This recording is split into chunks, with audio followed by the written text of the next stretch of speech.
casually thinking, dreaming about it. You're looking at my stats in school, showing it to my friends, telling them my guild stories, you know.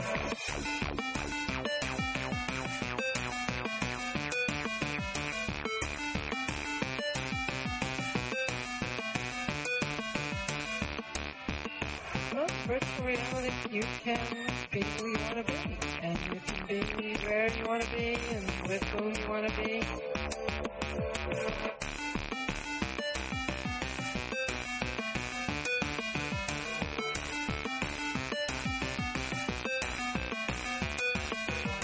I couldn't physically pull myself away from the console.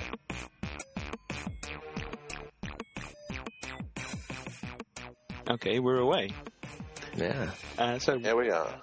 yeah, welcome to both of you. It's great to talk to both of you about this. I'm glad you both agreed to do this. I know this was kind of my idea, but it's all three of us sat here talking. So, Adam, Aaron, great to be talking to you both again. Yeah, it's good. It's nice that we're all talking in the same place at the same time as well. It's believe the first time we've all had a discussion like this together. So, yeah, it's gonna be fun. Yeah, lots to talk about. But so, I mean, what if we'd like to tell the audience what it is we're going to be discussing today?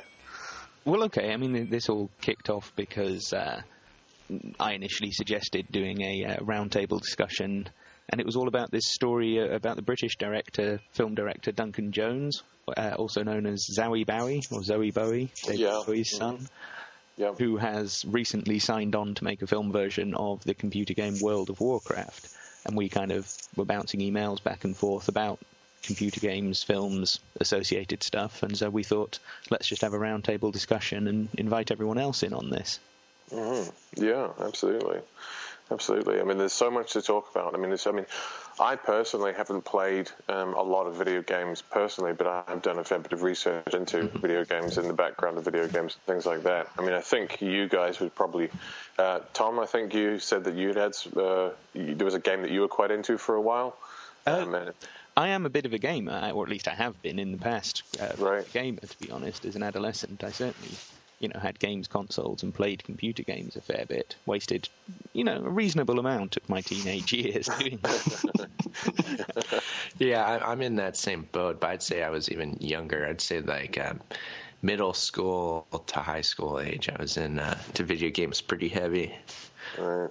Yeah, I mean, I probably a bit different. I played like the Sega Master System 2 when I was young. I think it was about like 6, 7 to maybe 10, 11, 12 at the very latest. And then I remember the PlayStation came out, and there was like Gran Turismo, but I never really owned the only console I ever owned was just the Sega, and I never took it any further than that. Any other experience in video games has just been casual here and there. Maybe a friend's got a console type thing. Apart from one other experience that I did have, where I got into a particular video game a few years ago and found the experience to be highly disturbing, which I'll get into later on. So I probably have less experience than both of you in terms of actually playing video games, but I've done a lot of research into the background of video games. So yeah. So what do you make of this guy, either of you, this guy Duncan Jones? Because I think, his two previous big films that we know about were Moon, which was 2009, and Source Code, which is, well, they're both films with an awful lot of ideas going on in them, and not particularly pleasant ideas, I'd say, in either of them. So either one of you want to jump in on the films that he's made before? Well, I don't know. I guess I'll talk about Moon real quick. It was basically just about cloning, and it was an exploration of some of the downfalls of cloning. And that was, if we want to break down the movie as quick as we can, I guess that would be it, really. Yeah. Yeah, sure. It's about a guy working on the moon to he's extracting fuel from the surface of the moon and kind of he's strip mining the whole moon, basically. Yeah, and posting it back to Earth, and then he discovers, as the film progresses, that he's in fact a clone, and he's the 20 iteration of this same person working on their own on the moon. Mm-hmm. Yeah, that's basically it. That's the story. That's right there. It's the whole film, basically. But yeah, it's still very, very important themes, though. Yeah, and of course, what was the other one that you mentioned? Source Code. Source Code. Yeah, that is another very interesting film dealing with a lot of interesting concepts, especially relating to the military-industrial complex and their, shall we say, experiments into. Well, I mean, this whole film was based around the experiments into quantum physics, basically, and yeah, I mean, it's kind of a complex. Well, not overly complex, but one would have to watch the film, and I'd be going off on a tangent if I were to explain the entire, sort of plot of the film right now. No, sure. Really... I think for this particular conversation, the important bit about that film is that it kind of portrays the military-industrial complex as effectively omniscient. They can find out almost anything they want, even if it means kind of injecting one person's consciousness into another dead person's consciousness just before they get killed, or whatever the hell it is that they're actually supposedly doing in this film. Yeah. But that's the idea, I think. And of course, it's necessary too, because they're preventing a terrorist plot, a terrorist bomb, and a dirty nuclear bomb from blowing up Chicago. So we've got to have these programs. We've got to keep you all safe. Mm-hmm. So yeah, of course. Yeah, so they're sort of acting like God, but at the same time they're doing so in everybody's best interest. So they're a benevolent God. And that's why they're mixing people's consciousness together and stealing other people's identities and so on through quantum physics. Yeah, it's all for our own good.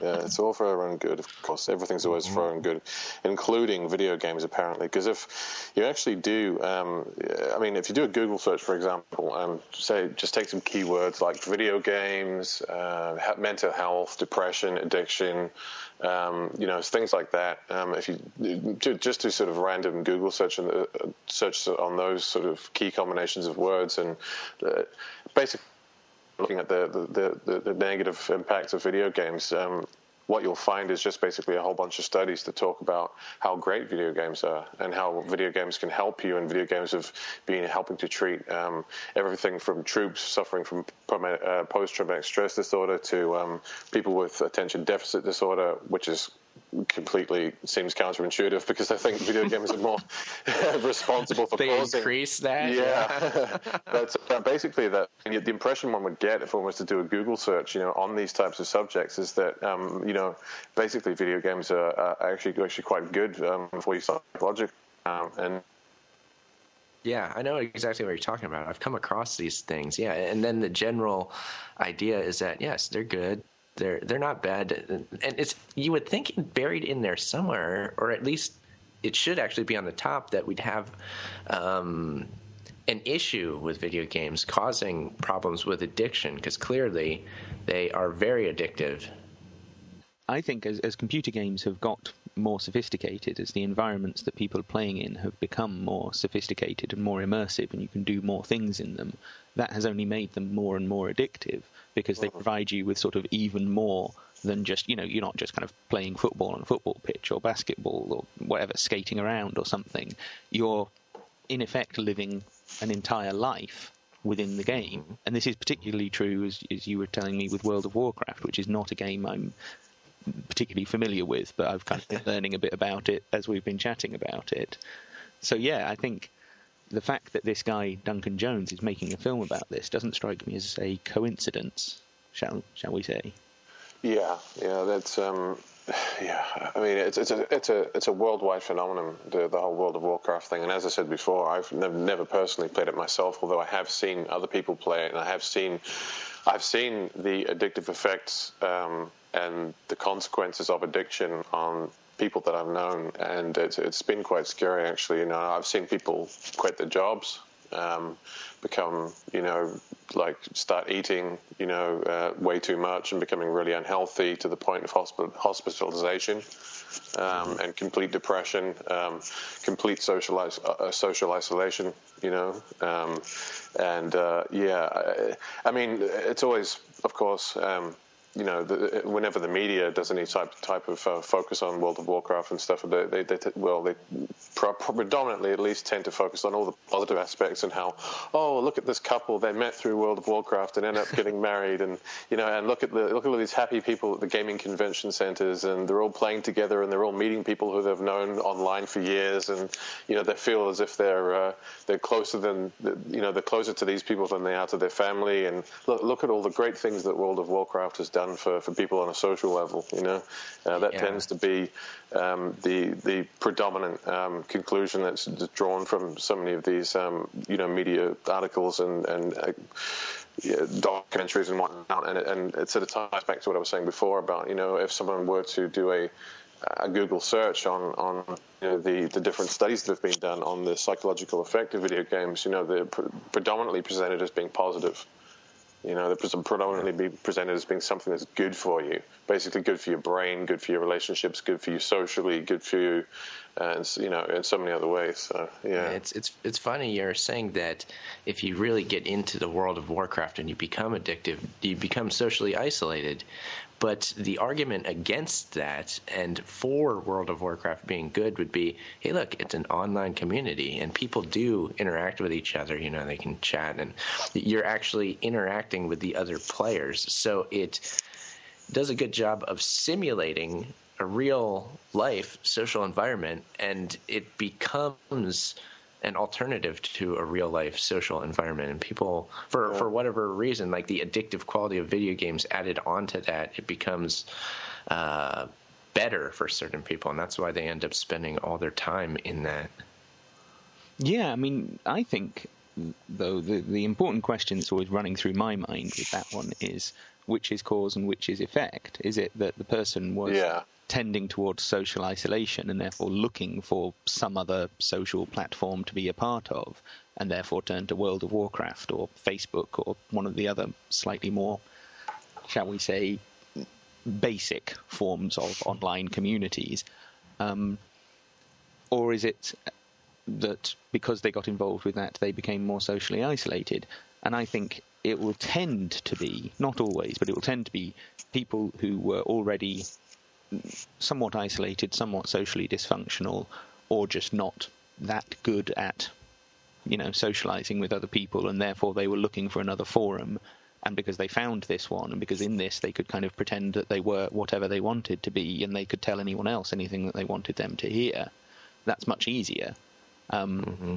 So that then isolates them yet further. That's probably the trajectory, I think, of most people who get involved with this, would you say? I mean, I don't know, I'm guessing here. I think you're probably right. I think it's probably a degree of that, definitely. I mean, people of that type of, shall we say, socially, maladjusted personality types, they're always going to be prone towards, looking for other solutions or alternatives, in the form of virtual worlds and virtual environments, and social media platforms like Facebook, and multiplayer online games like World of Warcraft and things like that. So I think that's definitely going to be true to a degree. But I think the question you were sort of raising before is, which one is the how should I put it, the predominant factor here? I think both of them feed back into each other. I think one will feed the other. I think the more this whole community and the more this whole phenomenon grows, the more it will draw people who might not otherwise have been drawn into it in.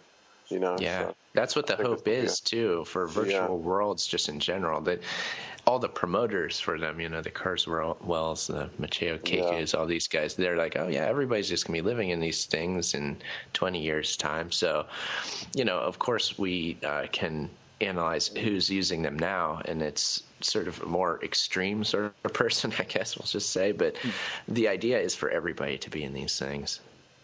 Yeah, and well, I mean, that opens up a whole other can of worms. Well, a whole other side to this, which is the history of video games, and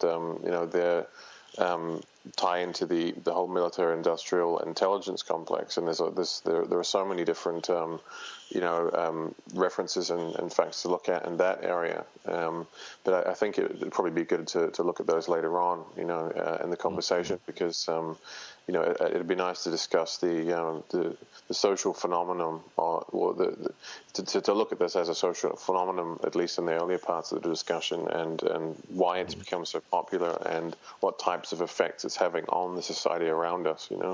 Yeah, well, I think you're right. Let's loop back to that a bit later on. But I think you're absolutely right, Aaron, when you say that the aim here is that this is for everyone, not just because of statements by Kurzweil and films like The Matrix and what have you, promoting, the digital identity and digital reality and us all living as part of some kind of computer or whatever. But in particular, that we have this computer game being made into a presumably quite high-budget, popular film. Yeah. That is a big red flag to me. This is one of the reasons why this news story kind of jumped out at me, was I was thinking most computer game to film conversions, adaptations, have been terrible, right? Yeah. Yeah, like Mortal Kombat, yeah. And Mario Brothers is awful. Street Fighter, yeah, pretty much all of them have been awful movies, and most of them haven't done well at the box office either. So it's not like this is a project that, or a genre of movie that's been very successful, yet they seem determined to stick with it. So why are they sticking with it, and why in particular have they moved on from something like Street Fighter, which has a relatively, or Mario Brothers, which has a relatively straightforward movie format? You have your heroes and you have a scenario that they have to somehow resolve or whatever. I mean, how on earth are they going to make a film about World of Warcraft? I imagine something akin to Lord of the Rings. Yeah, well, that's kind of like what the World of Warcraft setting is, in a way. They take all the same fantasy type themes, dragons and witches and monsters and demons and all that kind of stuff, and the World of Warcraft settings. I mean, there's a number of different worlds you can go into in that, or parts of of an environment you can go into, but they all sort of resemble that sort of almost Tolkien-like, environment. So there's definitely a close relationship between the two. And I don't know enough about this new project with Duncan Jones, but I'd imagine, rather than it being, sort of a real story about a man who starts playing World of Warcraft, it's going to be, like a fictional retelling of an actual story within that environment, Mm-hmm. Yeah, and if the movie's good enough, it will get attention to the game itself and get more people interested in that. Yeah. Yeah. So you're saying this is all set in a essentially medieval setting? Well, a fantastical medieval setting is so with fantasy. It's like the what is that TV show, The Game of Thrones? You're watching it. It's almost like it's a period piece for the medieval times, and then they throw in a dragon baby. And it's like, okay, there's dragon babies here now. Whatever. Yeah. It's sort of like Lord of the Rings kind of meets Harry Potter, meets, like pretty much every other fantasy type, genre or, drama series, out there really. It's sort of like an amalgamation of all the key fantasy themes, wizards and witches and, monsters and demons and dragons and kings and kingdoms and warriors and, all that type of stuff. Yeah. So as I said, I haven't actually played the game, but I have seen, a lot of gameplay and I've looked into it. So it's definitely very much akin to things like Lord of the Rings, which has been, immensely popular, especially the films, Well, that's what's so interesting to me about this, is that I would have thought if you were going to try and sell people a alternative digital reality, a sort of, Second Life. I mean, there is a game called Second Life, but you know what I mean. That if you're going to sell them that kind of thing, that would you not be best kind of replicating the high-tech modernist futurism, the kind of ideal consumerist society, if you like, and try and funnel them into that. But instead, what they're doing is offering them, like you say, sort of magic and pixies and dragons and things. And I find that curious, because it's sort of atavistic. It's a throwback. almost. Yeah, it seems to be counterintuitive in many ways, doesn't it? Yeah, that it's offering you a digital reality. Well, I suppose that's kind of the con, though, isn't it? They're offering you a digital reality that is a more natural, in big inverted commas, society. Yeah. A Garden of Eden or something like that. Is that what's going on here? Well, I think in many ways, I think it's the perfect escape, from the world. It's especially for the as I said, the perhaps maladjusted, personality type, someone who, finds that they need to have some kind of escape and uncomfortable socializing in the real world. This is a perfect escape for them, where they can create an avatar / identity, in this virtual environment and become completely immersed in it, to the point where, the involvement in this virtual environment becomes more real to them than actual real reality does. And that is going to be very appealing to a lot of people for a number of reasons. And I think as, time progresses and as, certain agendas in the geopolitical realm are played out and, life becomes more and more difficult and confusing for the average person, the whole concept of being able to escape into some other virtual reality where, they're in control or at least have more control and can do the things that they're unable to do in the real world is going to become ever more appealing to people who may not have been otherwise prone to, those types of games, and it's not just World of Warcraft. There are so many other examples of this idea, being promoted through other corporations. And I mean, even IBM, for example, have been using Second Life to actually be a platform for a lot of their business meetings. There was a documentary done by Douglas Rushkoff on the PBS network. He did a whole series of them, but I think one of his more recent ones was I can't remember the name. It was like Digital something or other, or Digital World or Digital Life, or I can't remember the name of it, but Digital Nation it was called, if people want to look that up. It's a very good documentary. In that, he basically goes around documenting the different projects that are being undertaken by various corporations, think tanks, universities, and other institutions, where the whole concept of a virtual environment is actually overtaking the concept of a real working environment. So employees for big companies like IBM are actually doing a lot of their having their conferences and their meetings and planning their strategies and doing what they would normally do in an office in an online virtual setting, such as Second Life. Yeah, there's a lot of selling points to the virtual conferences, definitely. And for replacing standard travel with virtual meetups. And for one thing, you don't have to pay for a flight. You don't have to get on the flight, and it takes no time. It's instantaneous. And I'd also add that it's very good for your carbon footprint.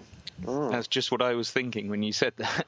Well, they did mention that in the film. They mentioned that very fact. They said how much money that these companies would be saving on travel for their various employees around the world. They'd be saving so much money on travel because they can literally just get everyone to log into Second Life and go and sit around a virtual table with their headphones and their microphones, and they can be on a beach, or they can be in some fancy restaurant or whatever it is in this virtual world, rather than actually flying people around the world. And of course, as you say, it ties perfectly into the whole idea of just carbon emissions and the whole greening agenda, shall we say. Well, and I think another selling point that just occurred to me is that there's no climate change in World of Warcraft within that world itself, because, of course, it's a completely controlled, programmed environment. So it has that appeal, if you like, on top of the real world appeal of low carbon footprint. Yeah, well, it's an environment that can totally be tweaked even by the user. So it has that customizability, and that's, again, the appeal and part of the addictive quality to it, is that it can be whatever you want it to be. Yeah, and that is going to be the massive selling point, for so many of these games that are coming out now. It's the perfect escape. It's the perfect vice for people who have trouble adjusting and socializing in the real world. They're presented with an ability to as I said before, create virtual identities for themselves. They can. There's that famous clip of Ray Kurzweil that you featured in your film, Aaron, where he's talking about how I've always wanted to be a woman, and he talks about how in virtual reality, he can become. He's got this alter ego, a woman, and he can, basically design what she looks like and choose what clothes she wears and choose how she comes across, and you can sort of walk around and interact as a woman. And as freaky deaky as Kurzweil may be, that came off as very not genuine to me. So I don't think he really did want to be a woman. I think he was just selling the idea to other people who may want that. Yeah. I think there's probably some truth to that, and we could debate whether that's whether Ray Kurzweil was actually being honest when he said that. But again, it doesn't matter. It's still going to be used to sell that whole idea to people who generally do want that. Well, and isn't this a guy who's also trying to resurrect his dead father in some sort of digital format or something? Yeah. I mean... Well, I think there's clearly some issues there. Well, and he clearly has some odd things going on inside his head that he's not really in control of. I think that's fair to say. Yeah, it's true. So the three groups we've kind of outlined so far that would be attracted to not just World of Warcraft, but the sort of the digital replication, the digital reality in general, are... if you like, social misfits of some sort, people in favour of the green movement, people who believe in the whole carbon nonsense, and people looking for a enhanced kind of consumerism, a ultimate customizability of their own life, if you like. Yeah, that's it to a T. Yeah. There are a couple of other groups that it struck me could also be potentially kind of tied into this if this thing continues to be successful. On the one hand, you have drugged-out hippies, I would say, and on the other hand, you have sincerely religious folk. And I know those two are actually quite similar in a lot of respects, but I just wonder if either of you had any kind of input on that and the way that it potentially is being sold to either one of those two demographics.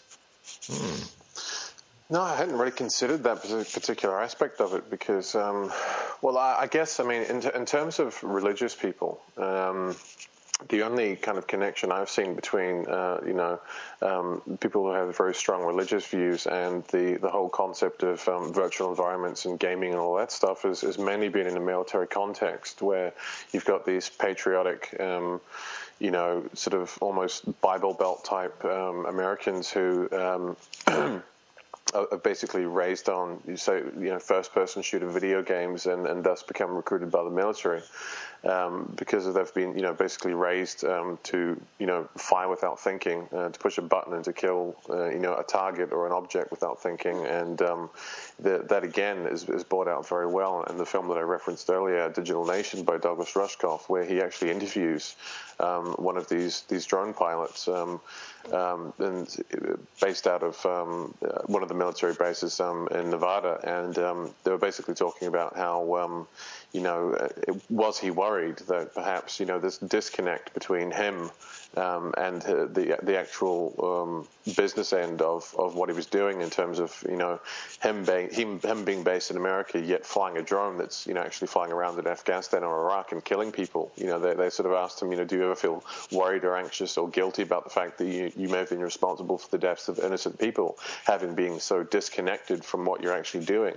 And he just says no, I'm absolutely sure. I get good intel and I trust my commanders. And I've got my faith in God, and God. I know that God's helping me here, and God gives me the strength to do the right thing. And so in terms of like a religious tie-in, I think that would be the only thing that I've noticed.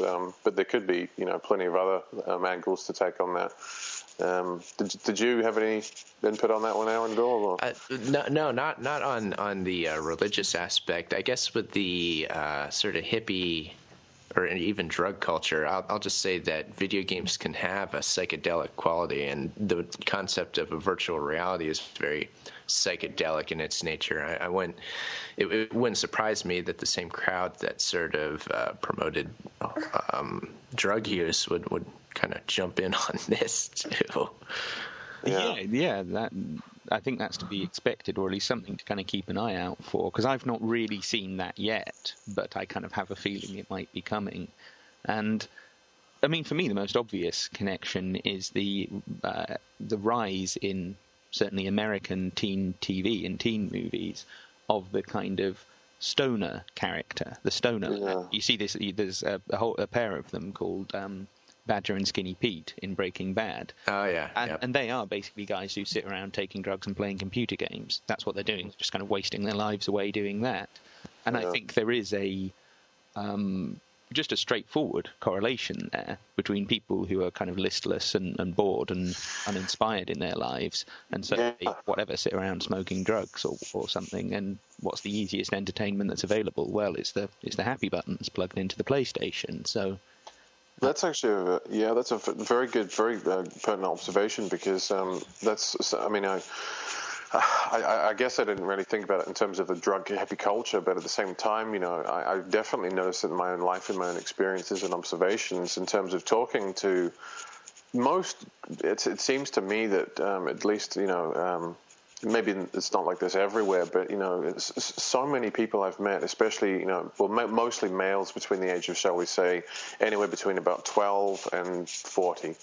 You know, so many of them. I don't know. You know, I don't want to give a percentage because I'd be guessing. You know, but you know, it seems like the majority of people, in terms of at least the sort of middle to working classes, you know, are quite content to live that kind of lifestyle. And I mean, most people I talk to on the street, I talk to at work, or I talk to, you know, in passing, or I get into any kind of conversation with, do live the lifestyle that Tom has just outlined there, where basically they will work a menial job that they don't really like or enjoy, and they don't really have any higher aspirations in life, but are quite happy to just simply go home at the end of a shift and you know, get stoned and play, you know, some kind of video game. And a lot of them spend, you know, most of their lives doing this. You know, that's basically it. You know, it's work. Get, you know, take some drugs and play some video games and just sort of and do that for an entire night or an entire weekend or whatever it may be. It's a very predominant cultural trend that I'm seeing. So yeah, I definitely see that myself, just purely from an observational point of view. You know.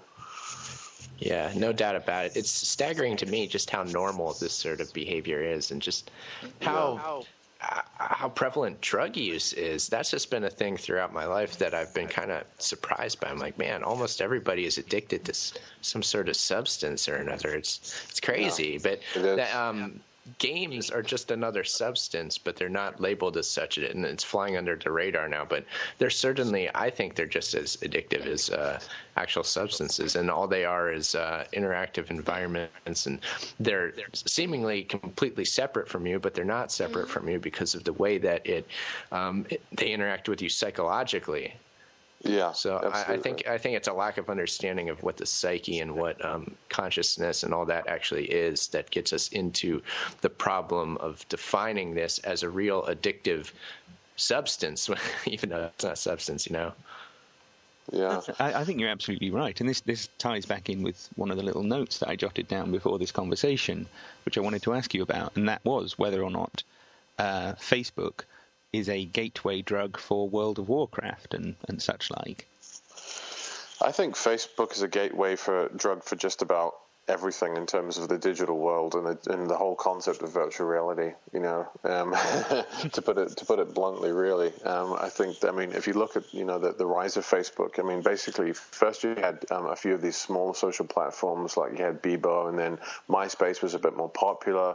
And there's a number of other ones sort of for younger people, sort of more like, you know, 9 to 15-year-olds or whatever. But then I remember so vividly how Facebook was immediately promoted and overcame and totally, you know, basically took over that entire social media market within the space of about 2 years.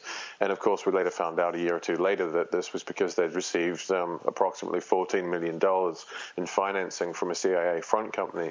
But you know, that's another conversation altogether. But yeah, I mean, it's quite incredible how quickly Facebook became the norm and the standard for basically everyone. I mean, I don't know anyone who isn't on Facebook apart from myself. So, I mean, I think it's definitely in many ways a gateway to further immersion in digital worlds and digital environments, and also into the transhuman project or agenda, shall we say. Yeah, I definitely found it suspicious that Facebook was promoted the way it was, and then it kind of came out of nowhere. That was odd. Yeah, well, I mean, lots of money, lots of financing, lots of good strategy from people who know what they're doing. And a big budget Hollywood movie, kind of like I'd expect. I think the big budget Hollywood movie was more of a basically. I think that was celebration. More it was a celebration after the fact. Yeah, and I think it was a cover story as well. It was to reinforce the idea that, oh, look, Facebook was just created by one of these geniuses like Bill Gates or Steve Jobs. It was just some kid at university who just had some amazing insight and revelation and just developed some world-changing, revolutionary computer platform all by himself, and it's just become a world phenomenon thanks to his genius, and it was all about him. When okay, sure, he may have developed the actual coding and the software platform for this, but I mean, getting that, to taking that and then looking at how popular Facebook is now in terms of it literally being the standard for almost everyone in the world. I mean, as I said before, I don't know anyone who isn't on Facebook apart from myself. I mean, it's like that requires a lot of money and a lot of planning, a lot of strategizing, a hell of a lot of marketing and promotion, and that can only come from people who've got who've got experience in those areas, such as people like Peter Thiel from PayPal, who donated a lot of money, and of course these CIA front company, which was Excel Partners, a venture capital firm that CIA runs to basically influence and control the technology markets. So it's quite staggering how quickly Facebook completely overtook all of these other social platforms and became a worldwide phenomenon in the space of a few short years. Well, and particularly when you look at who it was competing against, because when Facebook started to come around, that was the point at which MySpace, big corporate backing, it was no small website, was MySpace. Well, that was Fox. Well, the Fox Corp. It was either one of, I can't remember what it was Fox itself. It was either News Corp or Fox. It was one of Rupert Murdoch's. It was part of that whole circle of companies. Yeah. So you wouldn't have thought they were an easy competitor to go up against, but they've completely blown them out of the water. Now MySpace is a website that doesn't really work. It doesn't. Yeah. I don't know why it still exists. I don't know why they still have it online. But the whole thing is kind of an embarrassment to News Corp or to Rupert Murdoch, whoever it is that's involved with it. So well, who knows? A deal could have been struck. You never know. That's kind of what I'm driving at. That at some point along the line, there seems to have been a choice where MySpace was ditched, and Facebook. They decided no, Facebook is what we prefer, what we want people to use. Yeah, absolutely. They could always bring back MySpace in a new, improved version. Maybe they'll have a virtual reality on there, and that'll bring everybody back to MySpace. I don't know. I tend towards thinking that this is more likely to amalgamate systems rather than create new separate systems in terms of social media. I think if you look at like the way that technology has developed over the last few years, especially in terms of things like smartphones and tablets and things like that. I mean, they all come built in basically, like with Facebook apps and Google apps and all this type of stuff. So all these companies are working together to try and amalgamate all of their systems into one basically easy to use platform. In so many different ways. But I think it's more likely that they'll choose to amalgamate things rather than set up new alternatives. But who knows? Who knows? I think you're broadly right, Adam. I agree with you, because the number of websites you see where it says you can log in via your Facebook account. I don't want to log into every website on the internet using my Facebook account. Why on earth would I want to do that? But it seems that that's one of the ways in which it's become a standard, that you can actually log into lots of other people's websites in order to comment or like or whatever it is that you can do through your having this one centralized Facebook account. And they're also trying to merge, they've merged Google plus Google as well, as well.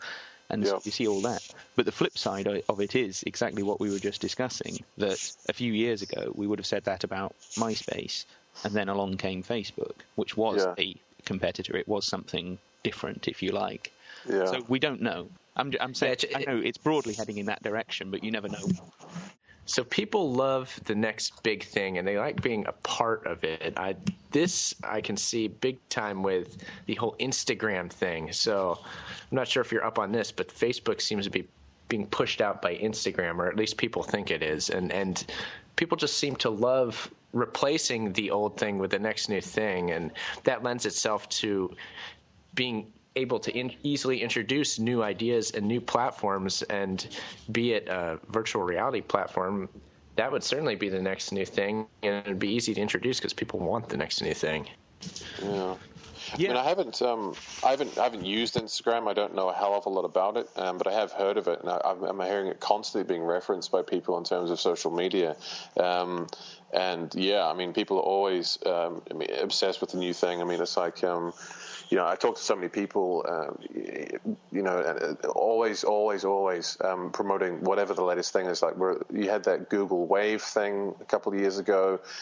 You've now got there's so many of these little like social media type applications and platforms that are just constantly coming out, and every single one of them that ever comes out, people just jump on board straight away without a moment's thought about what the implications or the consequences might be. It's quite staggering, really, when you look at it. That always blows me away, just that effect and people's reaction.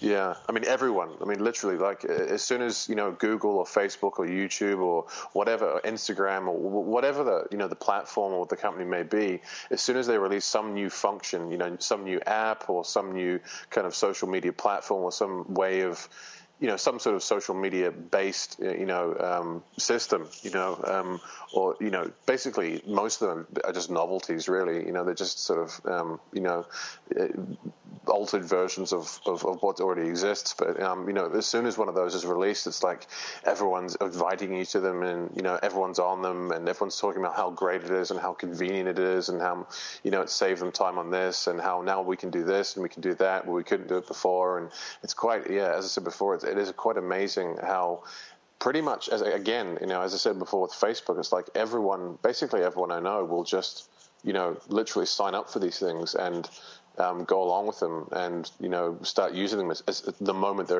become available to the general public, Yeah, and I mean, I mentioned it before, the integration of Google Plus, which is their own sort of in-house social network that they're trying to build up. Yeah, the integration of that with YouTube, which you can actually break. If you look this up, how can you keep your YouTube account and get rid of the Google Plus half that they've just added on without your permission? There are ways of doing that. So, yeah.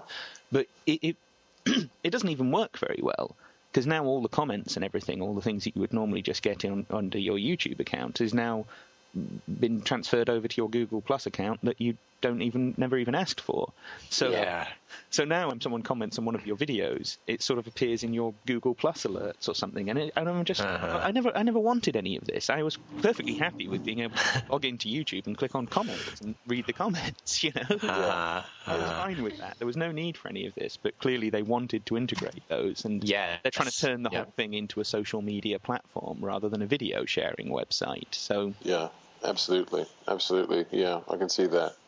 Yeah, it's not about what the user wants. It's about what the big company or whatever organization it is that's bringing you that service is what they want to do with it and what they want you to do with it.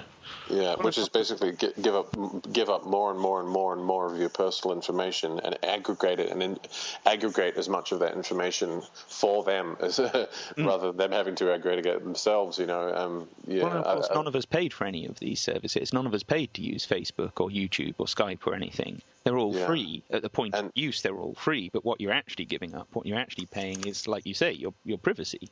Exactly. You always pay. You'll always pay for any of these so-called free services. People just jump on them. Oh, it's free. It must be great. I mean, I'm always suspicious of anything that's given out for free. But it's people don't think about the fact that because they're not paying for it monetarily, it doesn't mean that they're not giving away something or letting something go or basically. Not suffering, shall we say, but, basically paying for it, in some way, as you said before, with a lessened sense of privacy, you know, and that's always the case with all of these things. I mean, pretty much every one of these applications or new types of platforms or new devices, they're getting cheaper and cheaper. They're getting more and more convenient and easier to use. Everything's becoming integrated, and people think that this is a great thing. But what they don't realize is that with every step forward in this direction, they're actually giving away more and more of their privacy and having less and less freedom to decide what information they do and do not share. Mm-hmm. Mm-hmm. With big corporations and governments, no less. Well, looping back round to YouTube, the last thing I wanted to talk about was this mental video of, I mean, what was the title of it? It was Greatest Freak Out Ever or something. Yeah. And basically it's a lad popping a camera up in his brother's bedroom and telling the camera that his brother's totally freaking out because someone's deleted his World of Warcraft account, his identity and avatar and all of that on World of Warcraft. And then the kid runs out of the room, the brother comes into the room and completely flips out, right? Yeah, yeah.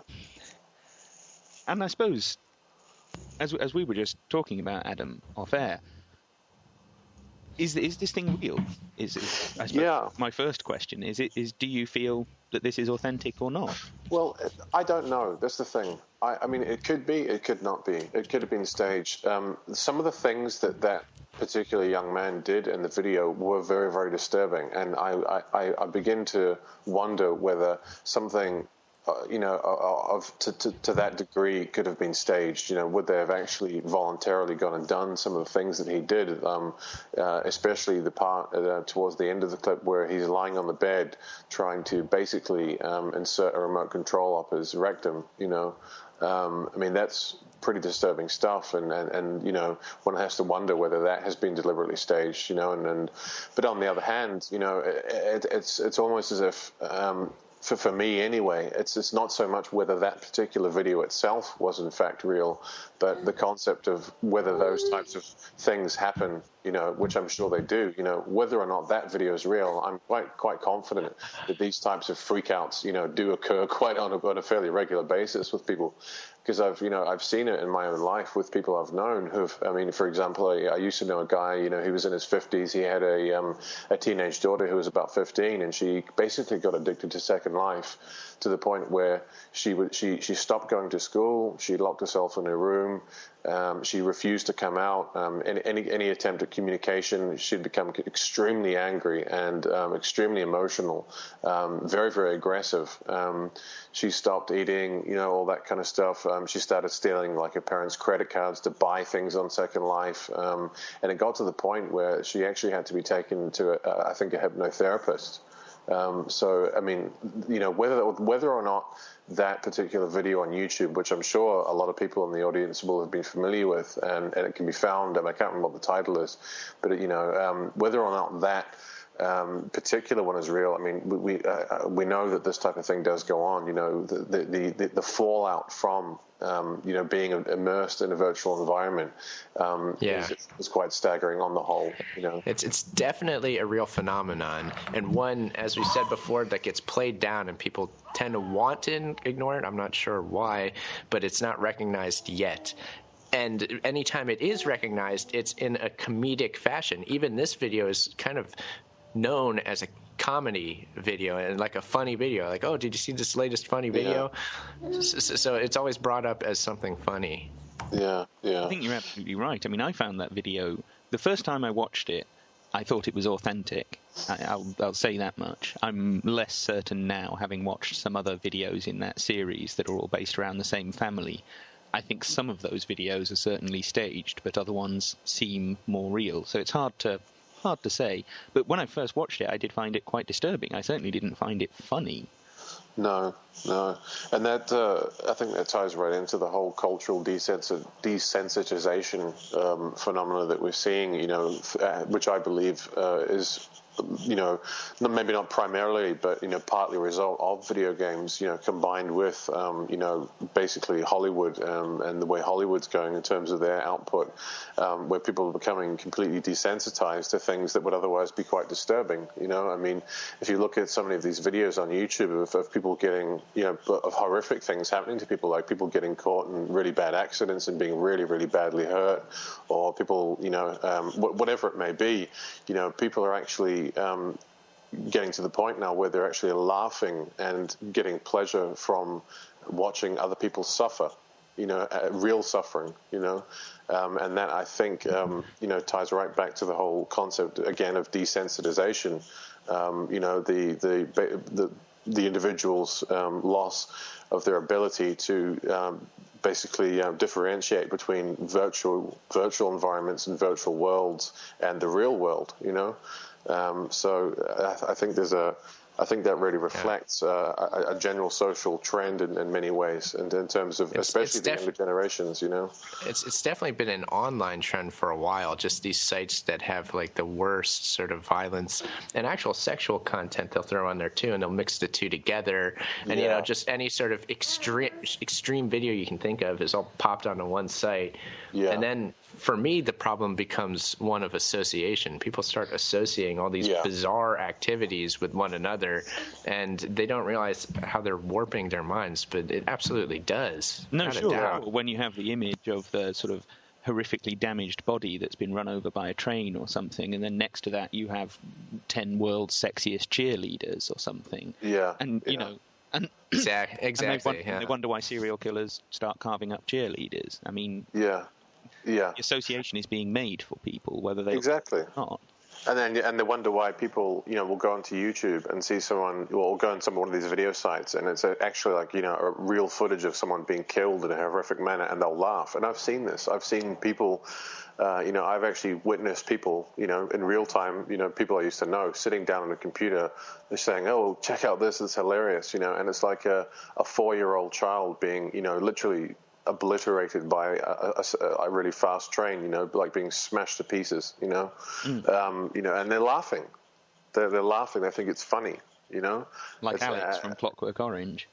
Yeah, exactly. They're actually getting a sense of enjoyment out of watching this stuff, and so it is. Again, I think I really do put this down to the effect that the virtual world, video games, and the media have had on people's ability to differentiate between reality and fantasy, basically. There's a phenomena that I think Jeffrey Grupp coined called dark ecstasy, which describes this perfectly, as when people derive some sick sort of pleasure out of seeing or doing terrible things. Dark ecstasy. And it's a pretty interesting concept. It's definitely a real phenomenon. Well, it's kind of like what Freud referred to as the thanatos instinct, the death instinct, and that's a very deep psychological concept. And people have argued about this for generations now, but it's basically the shadow personality and the dark side. You've got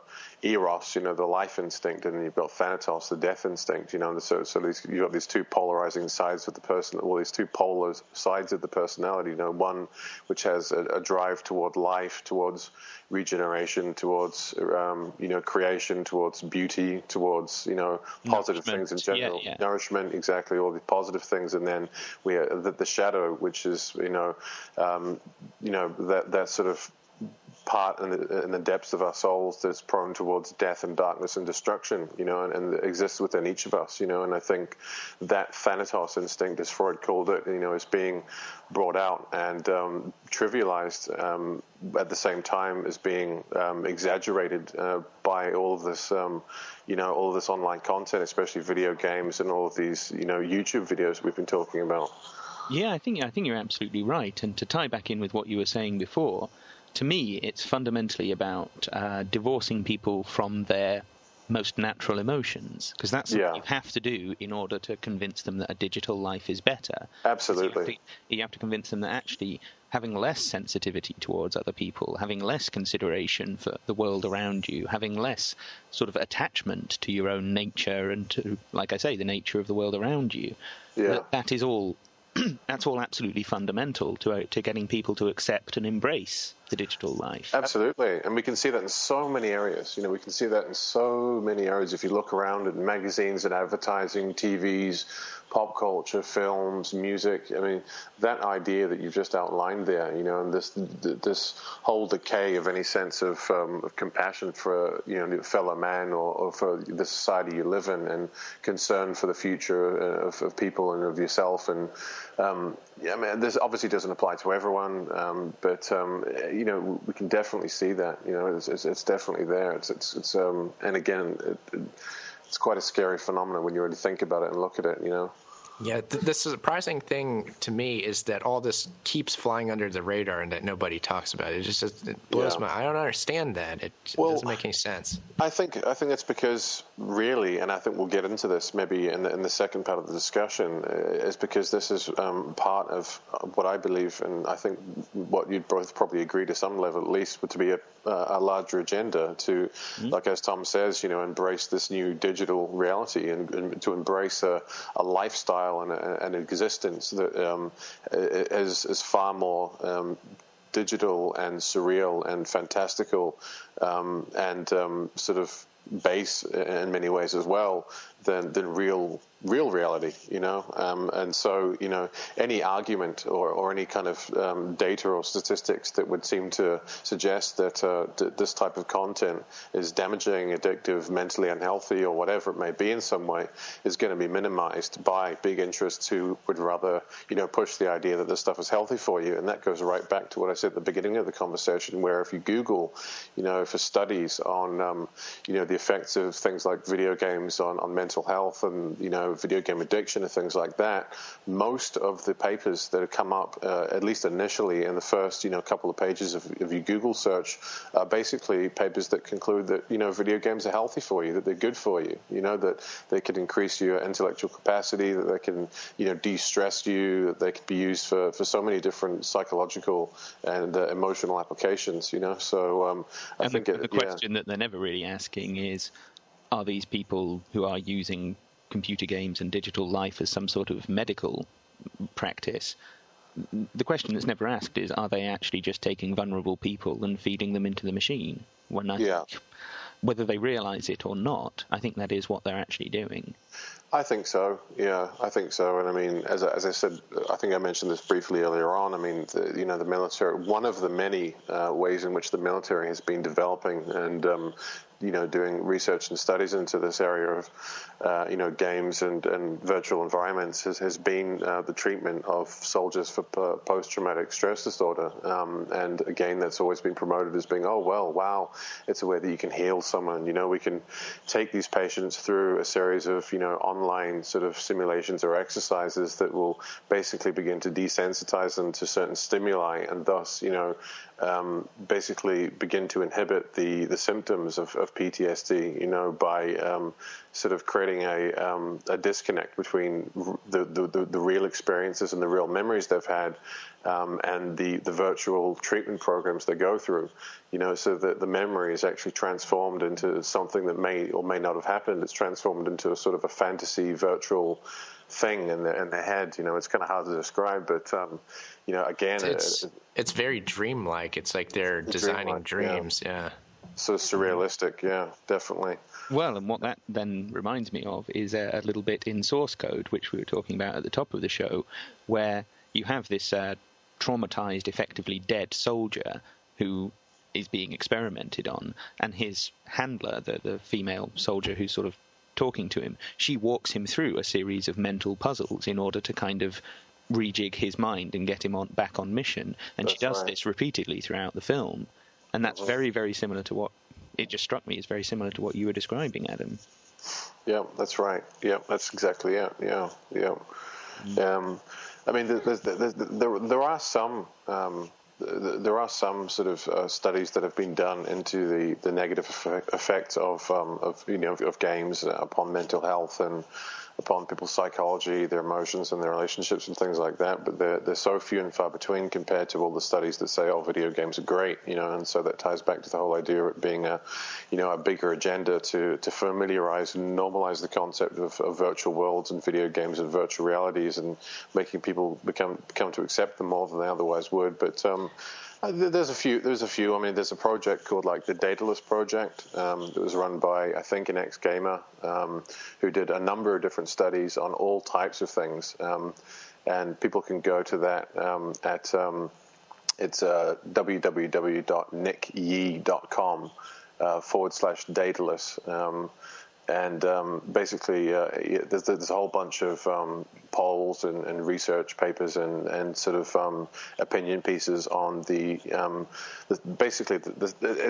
called the subtitle of the project is called The Psychology of MMORPGs, which is massively multiplayer online real player games. So. I think I've got the acronym right anyway. But there are some out there, but again, few and far between compared to all these studies that say, oh, it's so great, and it's it's basically just it's a solution for so many things in so many different ways. Well, I think that's probably a good place for us to wrap things up for this time, because a lot of this stuff is stuff we're going to have to get into in the following episode and flesh out in a bit more detail, particularly the military and intelligence connection to all of this, which, again, links back to World of Warcraft. Yeah. So unless either of you two, well, do you have anything you'd just like to polish off with, throw out your websites or anything? Well, I mean, I'll just throw in my website. I mean, as I said, as I've been saying in other interviews, it's basically just a holding page, which I'm, trying to develop right now. It's www.cerebralrevolt.com. I used to be involved with the Glasgow Truth Group, and although that is still technically running and may continue for some time, I'm sort of going off on my own and doing my own stuff now with this website. So if people want to bookmark that and check back in, a month or two, there's going to be, content, and I'll be uploading stuff to it, and I'll be developing it into something that I want it to be. But Tom, your websites? Yeah, I'm at investigatingtheterror.com and spyculture.com. You can find all of my stuff at either one or both of those websites. And Aaron? Yeah, I'm Aaron Franz. My website is ageoftransitions.com. Lots of material there. Check it out. Okay, well, I guess we'll see the audience in the next hour, where we delve deeper into the military-industrial intelligence connections to the whole world of video gaming and online social media and all of that. I hope people enjoyed the first hour. So do I.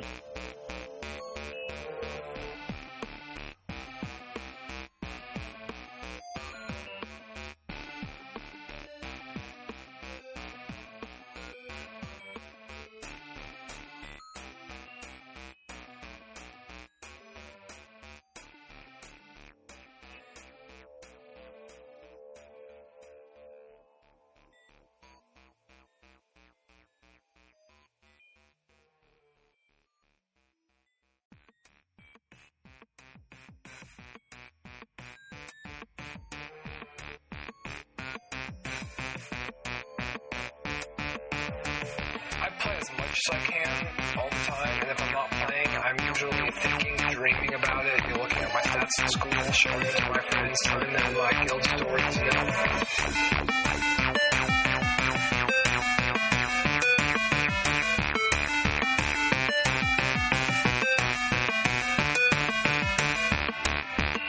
Well, virtual reality, you can be who you want to be, and you can be where you want to be, and with whom you want to be.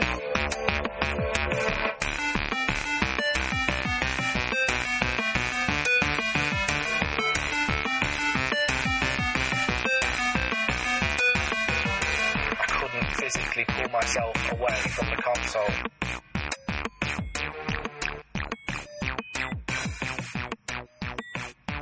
Hello, I am Aaron Franz of theageoftransitions.com. Here with me today is Tom Secker of investigatingtheterror.com and also spyculture.com. We also have Adam of cerebralrevolt.com. All of us are here to have a group discussion about video games and virtual worlds, their emergence in our real world. and the sort of problems that arise with video games, the sort of problems that aren't being talked about, at least not enough. So we all are getting together to talk about video game addiction and the like. So if you haven't listened to the first part of this series, this is the second part, so be sure to go back and listen to part 1. And we talked a little bit about video game addiction. And with that, I want to say hello to both of you, Tom and Adam, and what do you have to say about this new episode here? Well, hi everyone. It's good to be back with you guys, and I'm sure this is going to be another interesting hour. Yeah, I mean, as I said, people should listen to the first hour really, and sort of consider some of the points that we're trying to get across in that first hour, because we'll be touching again on that, and then looking at some of the other aspects of this whole phenomenon, such as the connection to the military-industrial complex, which is a it's a big long conversation, put it that way. There's plenty of information there to be discussed. So I'm looking forward to getting to that. What about you, Tom? Yeah, well, I mean, I do think we did a pretty good job in the first hour of looking at the sociological and psychological impact of video games, and more broadly just the digital life. And I did like the way that we went into some depth on how all these things are potential gateways to what would ultimately be the digital replication of human consciousness, the giving up of physical existence and becoming digital entities. And so, people should go back and listen to that, and particularly have a mind to, we kind of went through the different kinds of people who are likely to be enticed into this. And I think that is certainly worth people listening to and having a think about how that affects their own life. And it's great to be talking to you both again. So yeah, absolutely. Yeah, well, we're talking about virtual worlds here, virtual reality as the alternative to real life. And we actually have the people who are developing these technologies are pitching this as something better than real life in a lot of different ways. I know we talked a little bit about Second Life, but you have the creator of that whole program very emphatic about the whole thing, and he's kind of saying that, as opposed to what we said last time, how these are sort of decaying people's ability to have actual relationships with one another, he says it's enhancing it. Yeah, it's nourishing it. It's making it better. Yeah. Mm-hmm. That was his angle, definitely, for sure. Yeah. So I mean, what do we do in the face of this? Because if we bring up the subject, it's a taboo now. People don't recognize that there is such a thing as video game addiction, let alone that we should even talk about it or how we could. So what do we do about people kind of saying, hey, look, this is a non-issue. In fact, video games are wonderful. Yeah, well, it's a hard question to deal with. I mean, it really is, because as we talked about in the first hour, and again, I'll reiterate the same basic kind of concept that I was trying to get across was, the general impression that one is given through the mainstream media on the subject of video games is that, they're basically okay, and that, there's all these different applications for them psychologically and for education, psychological development, and even, healing and all kinds of different things. But it's only very, very occasionally that you will ever see a solid counter-argument being at least aired or put forth in any sort of mainstream media platform or channel, to the whole concept of video games being good for you. It's very, very rare. I mean, there's a few documentaries out there that do sort of ask some of the harder questions and try and dig a little bit deeper. Digital Nation by Douglas Rushkoff is one of them, which I'd recommend. There's a few other sort of mini documentaries. BBC Panorama did a sort of a half hour focused on this once as well, so people can look those up. But apart from these very small examples, it's like you were saying, it's the whole idea is that these things are just great, and it's it's just not the case, that it's just, Yeah. it's just, it really isn't. I mean, the fallout from this stuff is incredible, and I've experienced it myself. Exactly. Yeah, you have. I know I have too. I just, from playing video games, I think anybody who's played video games just knows inherently they are addictive. I mean, if you're honest with yourself, you can see that it has the addictive quality to it. And that's just common sense to me. So part of this is we're ignoring our common sense and our intuition and just our feelings about things that are kind of quite plain and simple. It's confounded by what we're told over and over again, or what's omitted from the official story. But what's your experience with it, Adam?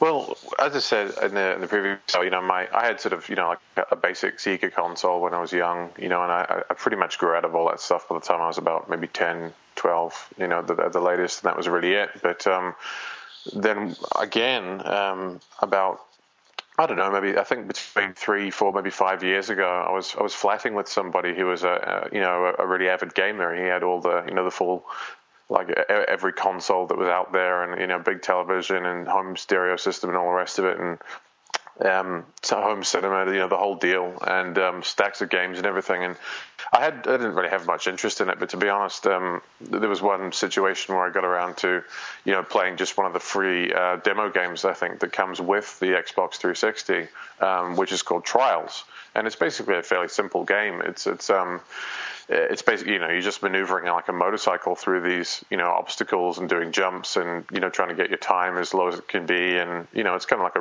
rally cross for, motocross for bikes, basically. And there's, all these different tracks and, all, the difficulty obviously increases as you progress, etc., like any game. And, it was a lot of fun. I got into it, and I got really, really into it really, really quickly. All of a sudden, for having not played any games for years and years and years, I found myself getting actually quite addicted to this game. And it got to the point where I was doing, sort of like 12, 14-hour marathons of the game. And I had an experience once where I'd been doing one of these marathons on the game, I'd been playing it for, basically, I don't know how long. It could have been anywhere between 8 and 14, 16 hours, something stupid, And I went to bed, afterwards, and I had basically what amounted to a lucid nightmare, really, is the best way I can describe it. I actually thought, I had a nightmare where I actually thought that I was in the game and I was running this game, and it was actually, it was so real. It was, if people have experienced lucid dreaming, they'll know how real it feels. It's almost indistinguishable from reality, from consciousness, from waking consciousness. And I had this experience, where I was actually in the game, and I crashed the bike, and the bike erupted in flames, and I was trapped under some structure or something, and I could see and feel and smell like my whole body erupting in flames. And at that point I just screamed and woke myself up, So, it was it was the body's reaction to, getting yourself out of that situation. People who've had nightmares or sleep paralysis will be pretty familiar with this. I've had sleep paralysis before as well. And but basically the way to get out of it is to yell as loud as you can to wake yourself up. You can't move physically, but you yell to wake yourself up, and that's basically what I did. I know it. My flatmate, the guy who actually got the console, had said to me, he also commented a number of times, he said, I've heard you yelling out, like screaming out in your sleep a number of times now, and it's actually really freaked me out. He said the screams were, pretty disturbing, You're just right out in the middle of the night. And this is all around the time I started playing this video game. And after that experience, that was it. I was like, no thanks. No more of that. Oh my goodness. Yeah. Horror. That was a pretty scary experience. And when we look at these videos on YouTube where, the one we were talking about last time, where the guy, the little kid gets his World of Warcraft account deleted and has a complete freak out.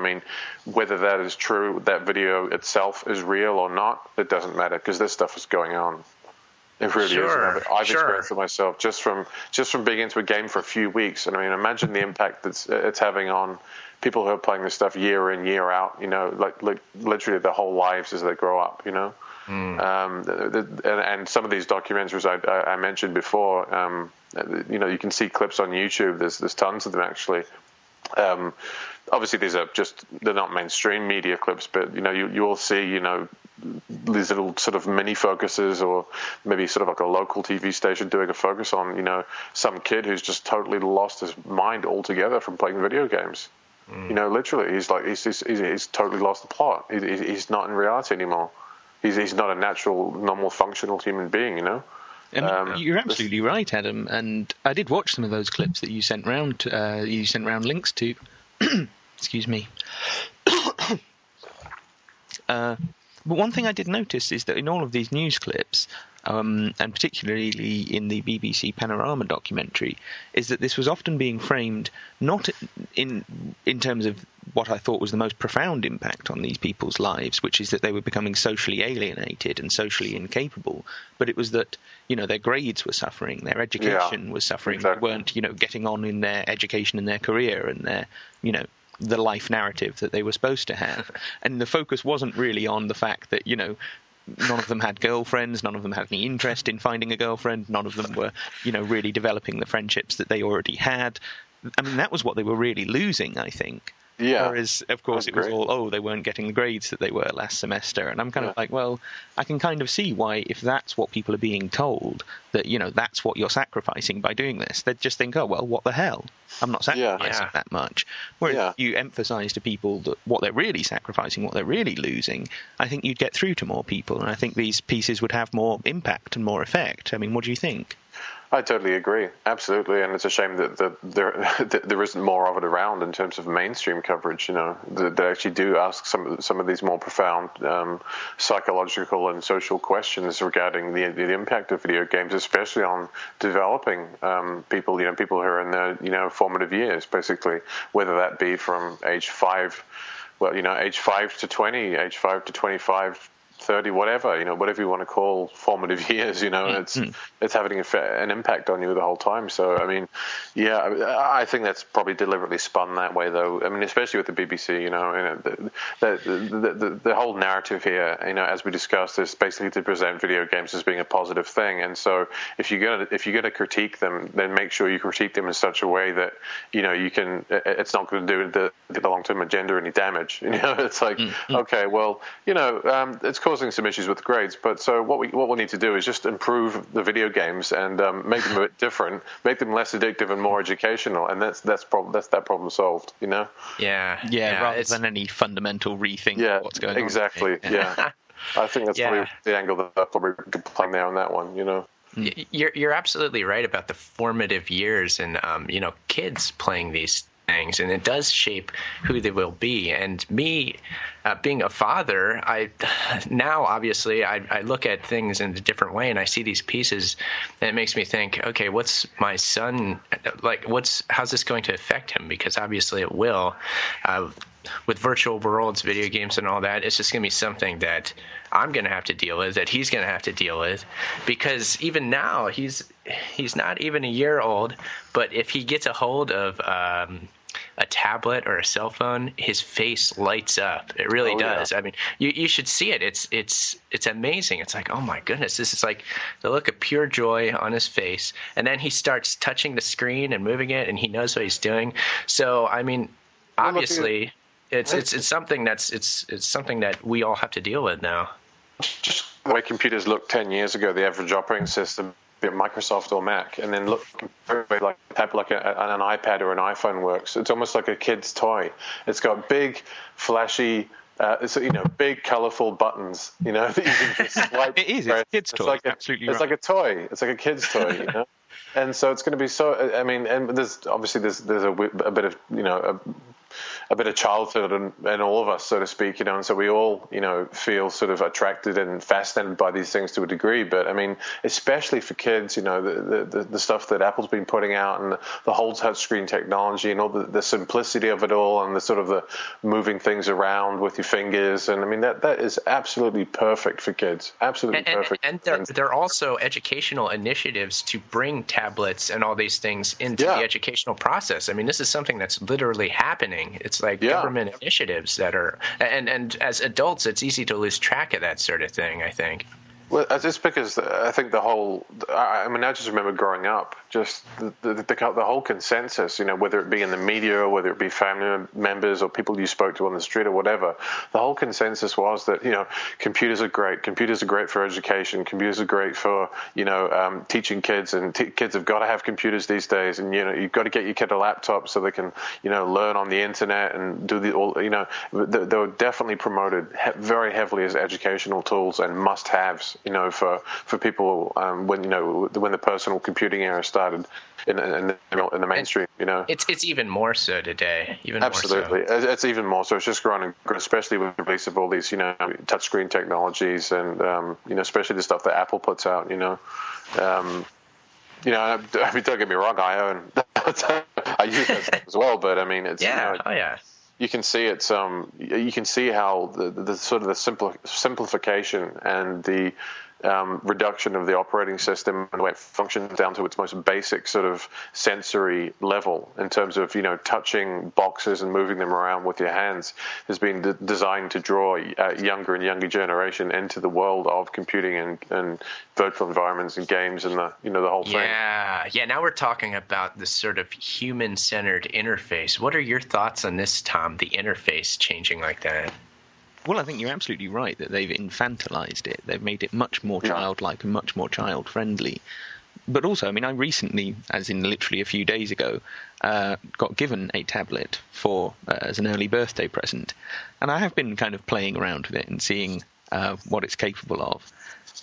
And I admit I did go and have a look at what games were available for this tablet. And one I noticed, which I thought was absolutely chilling, was a game whereby the objective is basically to infect humanity with a virus. So you have to chemically develop a virus and then release it. That seemed to be the purpose of the game. So, that's a rather gross and horrible indication of where all this is going.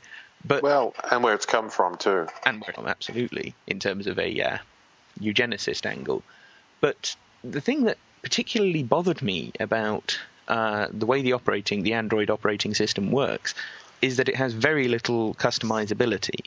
There's very little you can actually do to make it function in a different way. And even Windows, you can do quite a lot to just make it function more quickly to do certain things, or you can turn quite a lot of stuff off very easily and just say you don't need any of that. With the Android operating system, that has so far proven virtually impossible. Basically, you have the options, which are, like you say, the big flashy buttons. You either push that one or that one. But apart from that, you can't really do anything else. So although we discussed in the first hour how one of the ways these things are being sold to people is the sort of infinite customizability and the ability to express your individuality through technology, in reality, these things aren't very customizable. They're actually extremely uniform. They're extremely military and regimented in the way that they work. Absolutely. Yeah.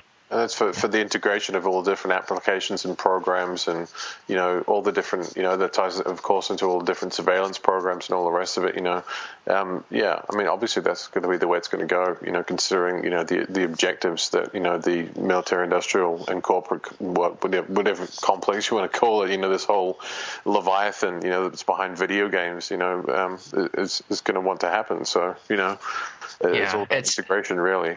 It's another thing that people will take for granted as well, because the interface will determine all your interactions with everything on that tablet or whatever, what have you. If the interface is limited, that creates the entire structure for this virtual world, if you will. And that, again, everything is being taken for granted. And as you're mentioning here, military-industrial complex, I think if you even bring up that term to anybody and try to relate it to this, especially, they'll be like, "What are you talking about? This came from Steve Jobs. I don't know what you mean."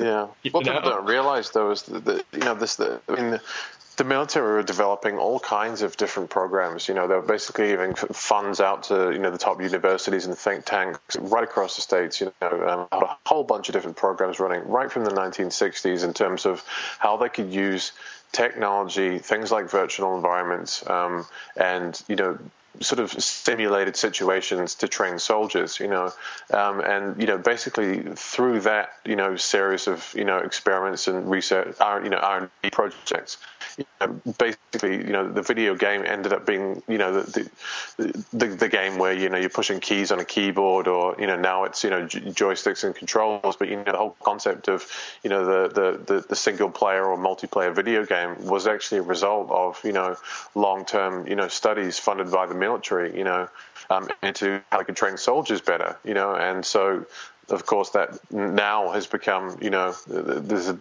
basic a tie into all the first person shooter games that started coming out in the 90s that were basically developed by the military for training soldiers, and then were sold off to the private sector. So they used those game engines to make commercial entertainment products.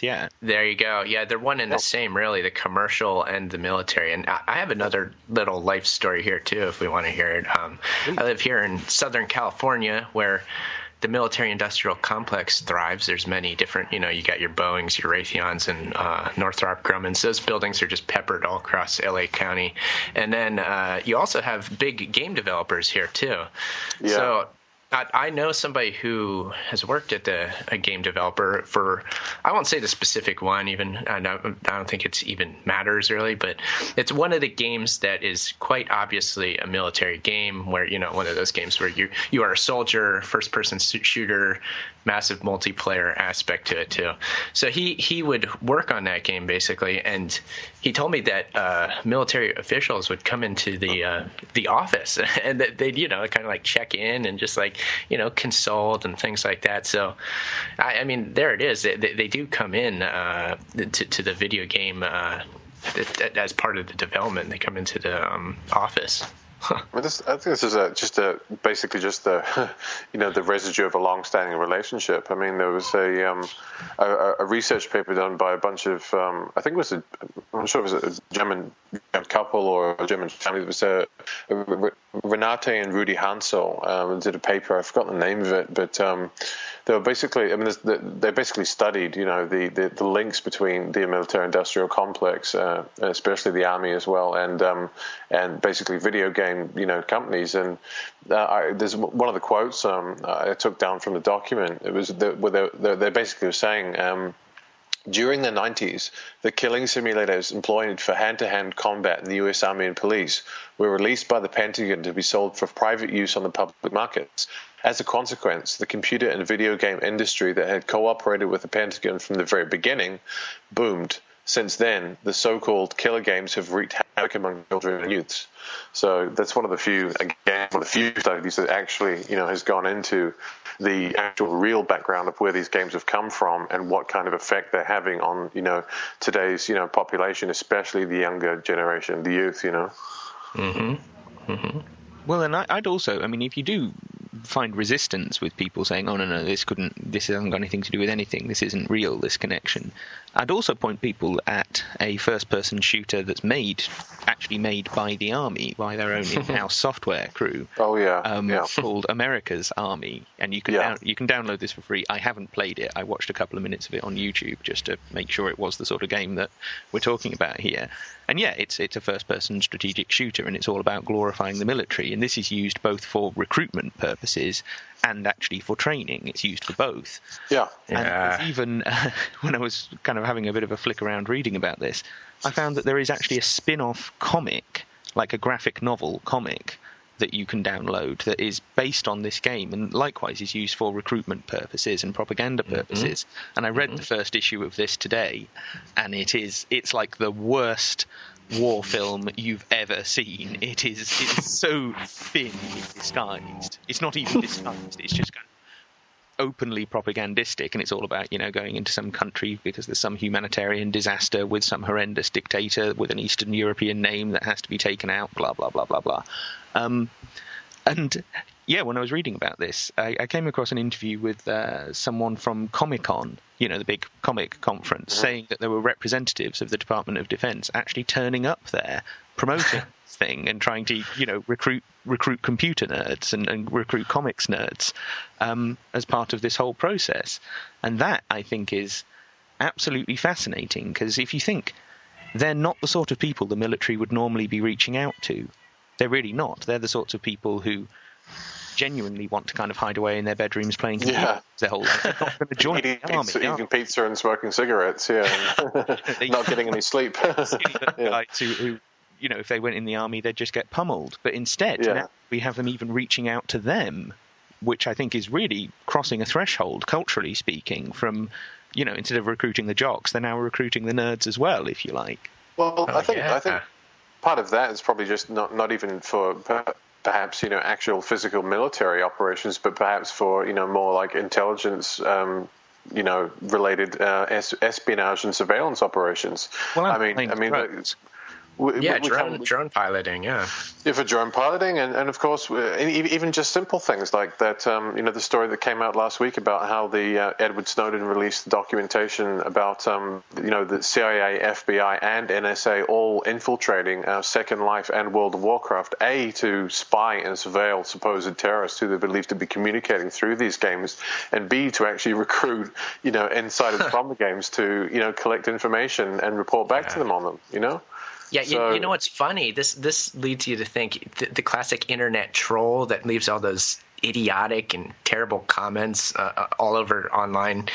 These people are probably, or could be, kind of like the ideal recruit for certain jobs like this. Yeah, absolutely. I mean, these people who, basically just, I don't know how to describe the personality type, but, the chip on the shoulder personality type who will basically, align themselves with whatever radical cause, they find, they find a sort of amicable and fulfilling at the time, will just go around, just slagging people on the internet and telling them that they're wrong and that they're superior and they're more intelligent. I mean, there is a demographic out there that exists that are like that. So they get pleasure out of denigrating others and doing it not face to face, but like from far away through computers. That adds a whole nother bizarre element and quality to this. And it's an element of the virtual world that we're all coming to begin to understand. But at the same time, I think it deserves to be noted that the military is likely far ahead of us in understanding, the psychological phenomena at play here. That would be my assumption, at least. Well, that's what I'm wondering about, is the infiltration of what it says in this Snowden leaked document was GVEs, games and virtual environments. The infiltration of that, I didn't really need a Snowden document in order to tell me that was going on. But what I do wonder about is what is their ultimate purpose here, or even their immediate purpose, because as it says in this document, it's all about terrorism, but that's absolutely ridiculous. I mean, what kind of Al-Qaeda cell or whatever so-called terrorist you might talk about would meet up in World of Warcraft? I mean, seriously? And even if they did blow it up, it's only pixels anyway. But so I'm left wondering, what is that a smokescreen for? Because terrorism is the catch-all excuse for absolutely everything that the military-industrial complex is doing these days. I get that, of course, but what is it that they're really gaining from it? Because I understand black operations in the real world. I understand them exactly what they get out of that, what they get out of false flag terrorism or whatever. But what do they really get out of this? Good question. I mean, you have to speculate, but I'm kind of asking for your speculation. Yeah.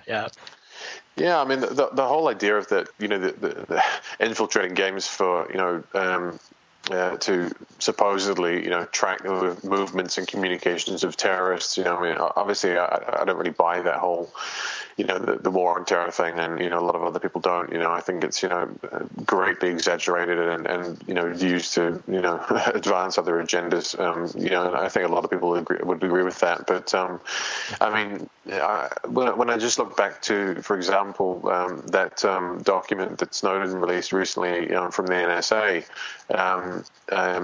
Basically, there's a quote there where they say GVEs are an opportunity.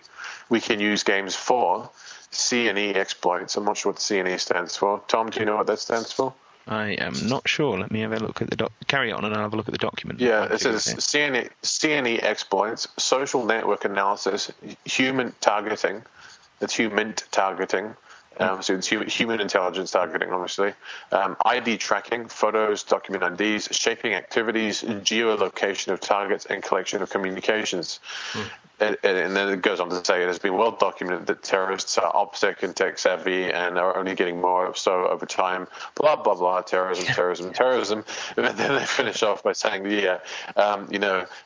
through targeting buddiest and interaction found in the gaming and on gaming websites, social networks can be diagrammed and previously unknown signals, intelligence leads, and connections and terrorists to cells discovered. GVs can contain online presence indicators, geolocation, and ID tracking can be gleaned and used in apprehension operations. So again, they're throwing in the whole terrorist thing, but really, I think, for the rest of us and for the majority of this program, is used for, just basically general day-to-day surveillance of everybody, really, as, has been exposed recently by people like Edward Snowden, although, he's not the first one. I mean, he's just reiterating a whole bunch of stuff that people have been saying for years. And, I have my own thoughts about him, and that's another conversation altogether. Yeah, we've all got our doubts about Edward Snowden. Yeah, to put it mildly. Yeah. So what do you think, Aaron? What do you think is their kind of ultimate purpose here? What is it that they're getting out of this? Well, I do like the point we're making about the terrorism, because anything that is being hoisted upon us as part of whatever agenda we want to talk about is framed in this safety and security context. And again, you get the terrorism scare in here, like, ooh, the terrorists, you know all about them, don't you? Well, we got to deal with them, and we got to deal with them in every single facet of life. And lo and behold, this whole virtual world concept is a burgeoning reality. It's something that we're all being told that, well, it's here in one sense, but it's certainly coming even to a greater extent to a home near you. So you're going to be living with all this. And again, this is the ultimate point that's made in every single documentary you're going to watch on the subject. You'll find that it always ends with somebody saying more or less that, okay, it's happening. It's happening. Yeah. This is the future, like it or not, we're going to have to deal with it. So, I mean, we're being told from all angles that this is happening. This virtual world thing is coming. And it is, to an extent, here already. And that's fascinating, too. Well, and going back to what we were talking about before in the evolution of the way in which we interact with these electronic devices, another thing that occurs to me is that whereas it used to be you'd have probably a keyboard or some very simple gamepad, you'd be clicking buttons, you'd be doing something where there was clearly a mechanical interface between you and the machine.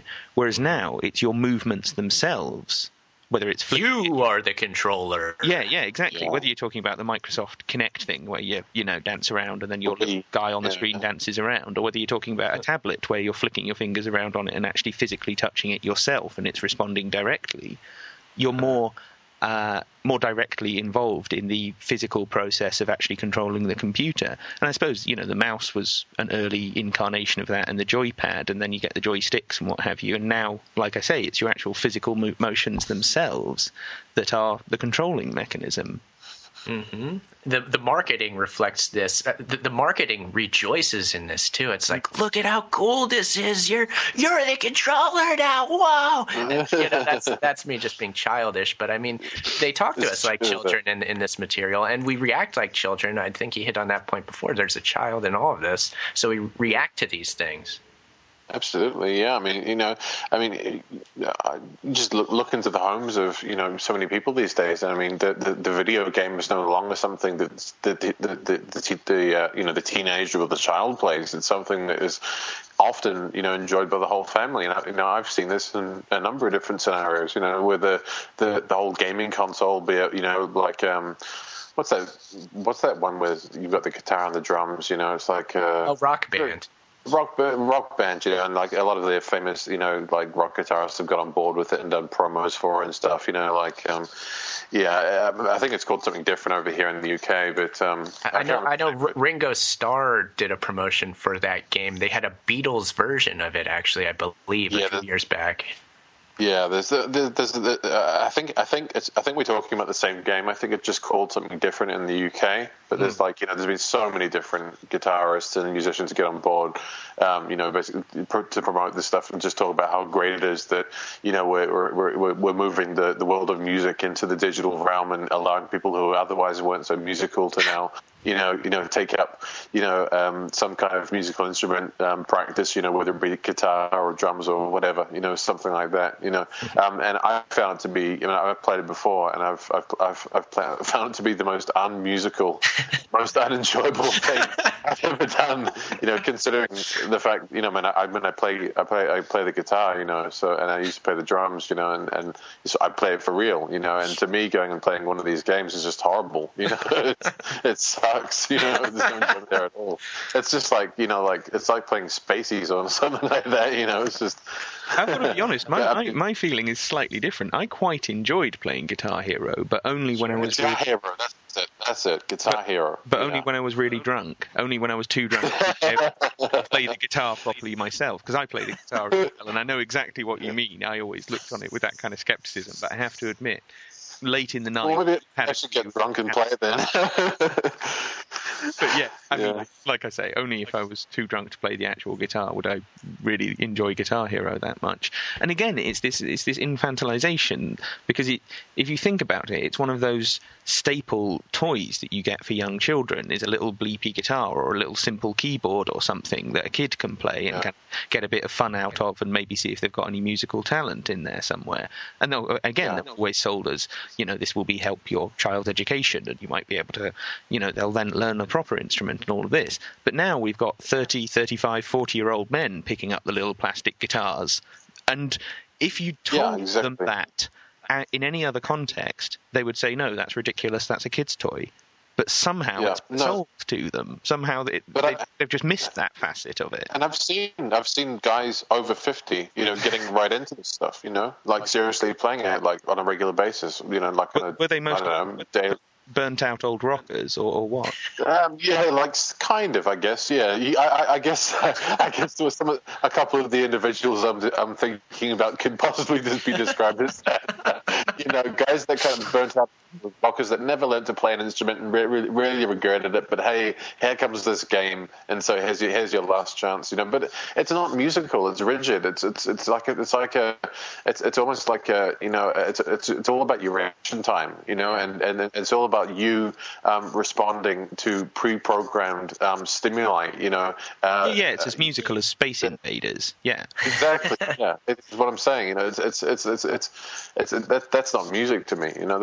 That's more like work. That's more like I don't know, computer coding, or it's very left brain. The way that these games operate. I think that serves to just I don't know, demystify and degenerate the soul of what music is and what music means to culture and all of that.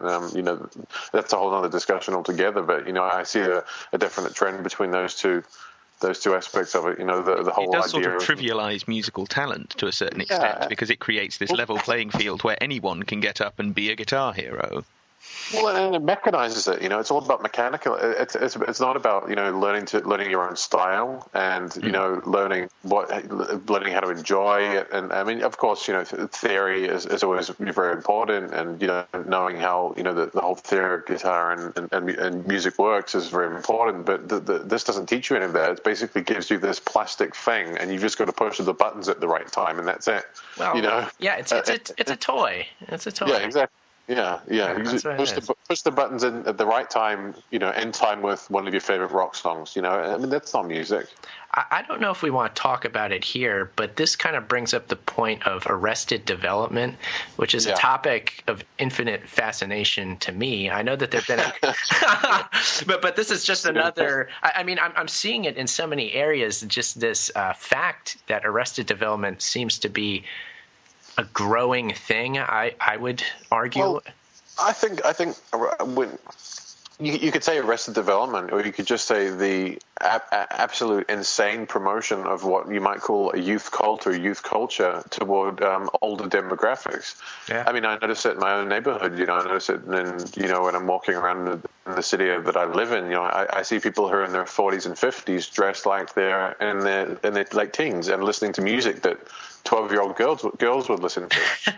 That's called a midlife crisis. Well, not just that. This is everybody. This is a whole. It's like everybody's into the same stuff. Yeah. Everybody's into the youth culture stuff. Everybody's into happy-go-lucky pop music. And everyone's into dressing up and going out and getting drunk, and everyone's into that whole sort of teenage culture. And regardless of their age. So whether you want to call it Arrested Development, I think that's definitely a part of it, but it's also the promotion of youth as being absolutely I don't know how you want to describe it. It's promoting and encouraging Arrested Development. Yeah, exactly. Yeah, that could be. Yeah, that's definitely a valid way of describing the phenomenon. Definitely, yeah, yeah. I do think one thing I agree with what both of you are saying, but to kind of bolt something onto that, you've got to remember we're adults now, so we would see it in those terms. Whereas I think if you asked a 12, 13-year-old, they'd be desperately trying to become an adult. I think what we're actually seeing is everyone rushing towards the same ground. Everyone's competing for the same things, and it doesn't matter whether you're 12 years old or you're 40 years old or you're 60 years old. You're all supposed to be competing in the same way and trying to be the same things. And so obviously we as adults would see it as infantilization, and we'd think, we're all in whatever, our early 30s, so we're all thinking, aren't we all getting a bit too fucking old for this stuff? So we would talk about it in terms of Arrested Development, and that's absolutely accurate. But you get the point that I'm making, that now you've got, a 16-year-old girl going out to a nightclub with her 40-year-old mother, and they're both going after the same guy.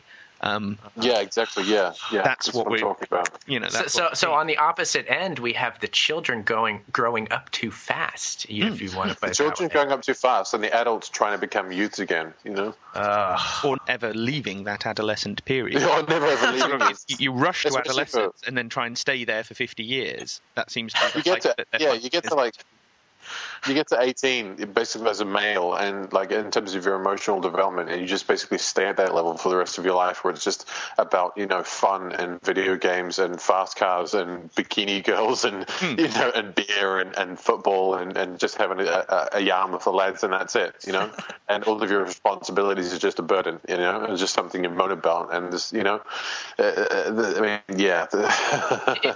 it would make sense that if this is the sort of common playing field that we're all at, this is sort of the frame of mind we're all in, that we would not be able to understand or point out any sort of real issues that might be popping out, like addiction. We might not recognize addiction because I don't think an adolescent really can understand what addiction is. It's certainly not in an adult sort of way.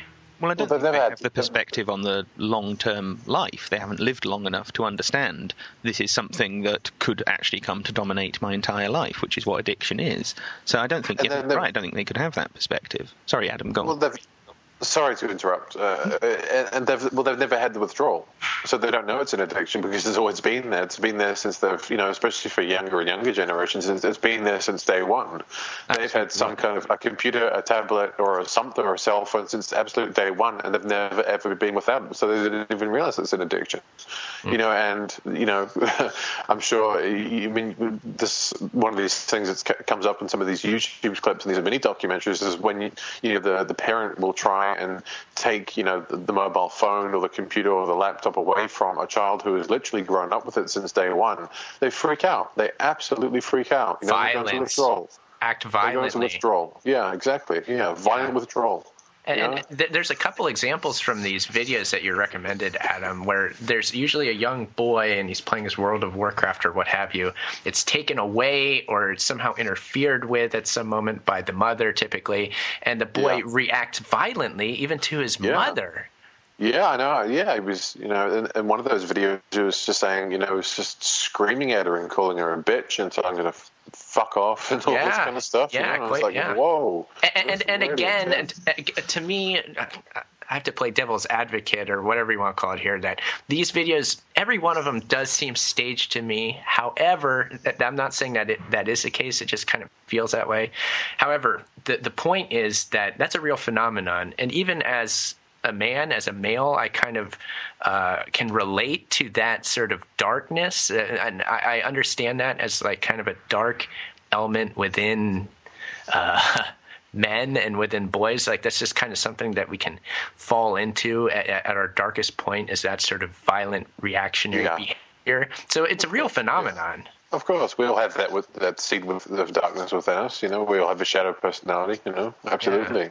Yeah. There's no doubt about that. But whether these particular videos, are staged or exaggerated or sort of somewhere in the middle or whatever, this kind of stuff is happening, and I can attest to that myself, through my own experiences and my own direct observations. So it's a very real phenomenon, Well, one thing that occurred to me in one of those videos that you sent out, Adam, where the lad is sat playing World of Warcraft and his mum isn't even trying to get him off the computer or take his computer away or anything. She's just trying to enter his room and say something, interact with him in some way. And that's like, dinner's ready or something. Yeah, it could be something completely ordinary and domestic and trivial. Yeah. It's not like there's even a confrontation going on, but he's responding antagonistically and aggressively and confrontationally. And what struck me was that, assuming this clip is real or that this actually really happens, regardless of whether the clip is or not, is that what seems to be being it's that she's interrupting his private imaginative process. He's there locked away in his little game, thinking he's whatever it is that he thinks he is in this game. And she's interrupting that. She's reminding him of the real world where he isn't that. He's just a kid playing a computer game. And that reminder, without actually coming in and saying it to him, or just by opening the door and saying something, she is reminding him of that. And that is painful for him, because then he's got to confront the reality again that he's just a kid sat there playing on a computer, rather than whatever this romantic fantasy is that he's got going on in his head. Yeah, it's like a sudden big come down or something, back to reality, like boom, and I mean, no wonder anyone who's addicted is going to react badly to that. Exactly. Yeah. What does an addict do when you confront them? If for God forbid you say, "Hey, you have a problem," they deny it, right? Yeah, of course they deny it, and of course, they always say that, the first step to overcoming addiction is to actually admit that you're addicted to something, and these people, for the most part, are unable to, because the tools and the public dialogue and the sort of general discourse in the society on these issues is so scant in terms of its critical aspects. It's all just just corporate press releases and corporate sponsored think tank studies that all conclude that video games are great. And it's also, I think it's also a question of motive, is it not? That if you have the motivation, I mean, you're given a choice between, okay, you can remain in this idealistic, romanticized fantasy world where you can believe you are whatever you want to be, or the alternative is you confront that you've got a computer games addiction and that your life is actually rather sad and going in the wrong direction. What are you motivated to choose? Why would you have a reason, unless you had a particular inner strength, to choose the harder path, the path of greater resistance? Most people are going to choose the path of least resistance. Of course they are. Absolutely. Yeah. Absolutely. Especially children who don't have any real concept of some of those, of making wise choices for their own benefit in the long term. I mean, that's what parents are for, is to try and guide children through those experiences and help them give, the benefit of, or give them the benefit of experience, But, for these children who become so immensely immersed and addicted to these games, any kind of intervention or guidance is immediately rejected, and often, as we were discussing, in a violent, aggressive way. Yeah, absolutely. I think that addiction, just in general, I mean, it's misunderstood, and there's a depth to the misunderstanding as well. It comes down to the way we kind of approach everything, and that's a long conversation too. But we tend to think of addiction as in the physical sense. So there is a controlled substance, and that is what chemically addicts you. And I think we're still in that sort of generic framework. We don't understand completely mental psychological addiction. That's with beyond our framework that we're framing addiction in. So you're addicted to the flashing lights rather than being addicted to heroin. I mean, it's the same thing, but you're right. We don't understand the addiction to flashing lights anywhere near as well. No. The same thing with television. Television is just as much an addiction. Yeah. Television is probably a larger addiction than video games for the most part, because it spans all generations. Right from age 5 up to basically death. So I mean, it's one of those things that for the generation that is even in their sort of later years now, that have still grown up with television all their lives. Their entire lifetime, So that is just another example of an addiction that is not talked about, because it's just taken for granted. It's just something. It's like it's almost, the television has become almost like the proverbial fifth member of the household. It's the God box in the room. It's something which people have. It has become part of the environment.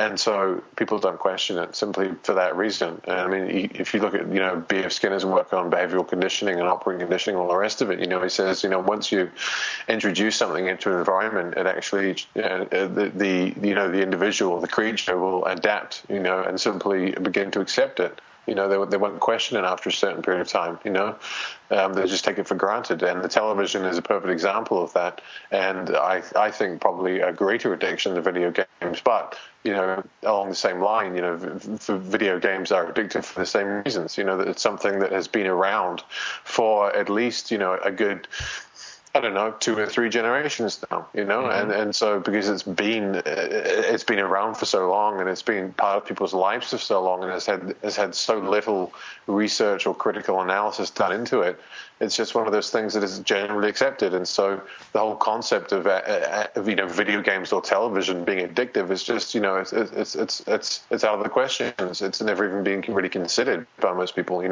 because they've just grown up with it. It's not something that's been introduced into their lives and has made them think, or has, changed their lives dramatically in one way. It's something that's just always been there, Mm-hmm. Yeah.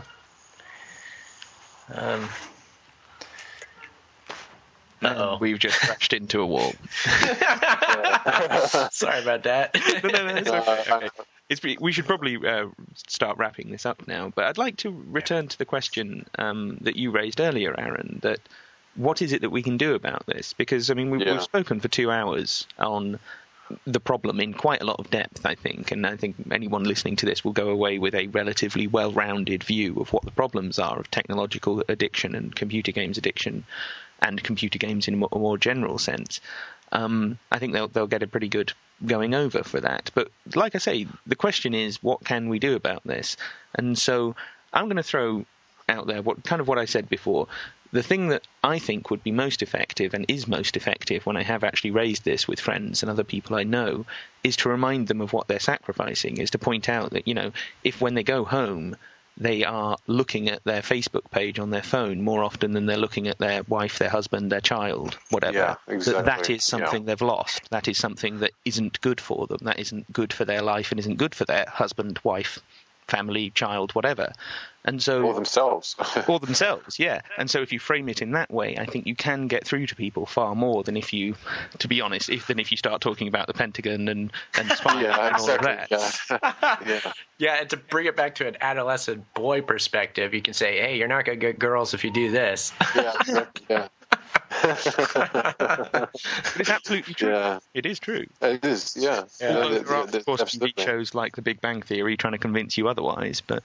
Of course, yeah. Oh, there you go. Yeah.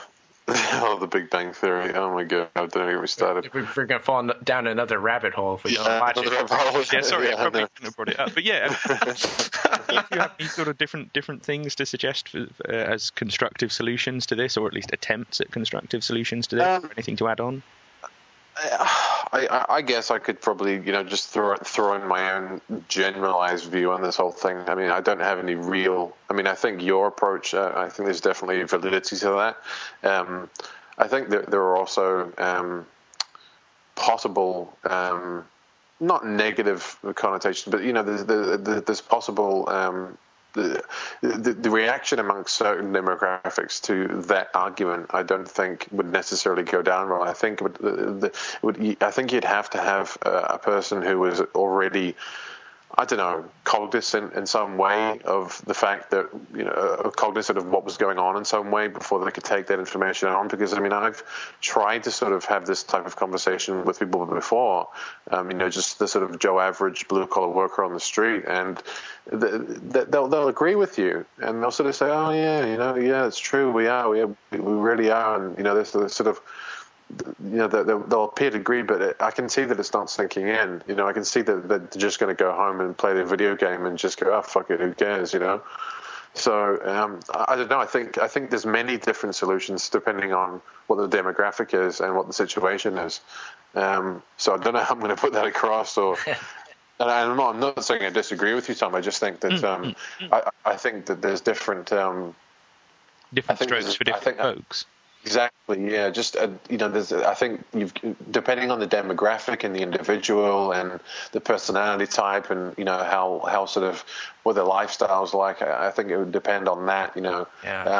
I think people who are more, I don't know, as I said, cognizant of what's going on in terms of geopolitics or whatever, or paying more attention to current events, slightly more sort of intellectually active would respond better to an argument that Tom outlined, rather than the average Joe worker who just sort of plays video games without thinking. He's going to agree. I think he's going to agree with you, but it's not going to sink in. He's just going to say, well, that's just one guy's opinion. I haven't heard it on the news. Until the government or some corporation puts out a press release saying that video games are bad, I'm just going to assume that they're good. Well, it's the individual versus the collective, as always. Yeah. We always come back to this.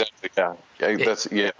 Is the individual person able to find the gumption within themselves to overcome the collective, the enticements of the collective, of all the consensus reality, all the things that are thrown out there to pull you into whatever's being promoted en masse? Is the individual person able to recognize those things and say, okay, I see them for what they are. I am going to overcome them because it's worthwhile to do so.